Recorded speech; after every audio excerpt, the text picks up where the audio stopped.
गई, मैं जीत गई, मैं जीत गई, मैं जीत गई, मैं जीत गई, मैं जीत गई।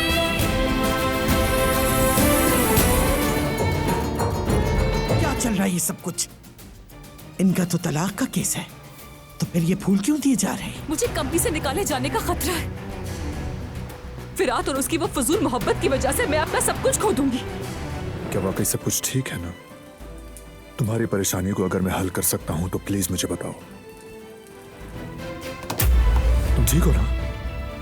यहां देखो, ठीक हो तुम? ये क्या बात हुई? और मैं क्यों डरूंगी?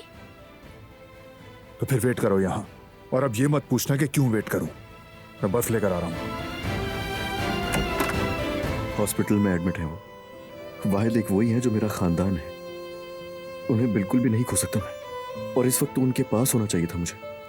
उन्हें कुछ नहीं होगा, तुम्हें जाना चाहिए, उन्हें तुम्हारी जरूरत है। वो कहानियां अधूरी जो न हो सके कि पूरी, उन्हें मैं भी क्यों सुनाऊं, उन्हें तुम भी क्यों सुनाओ।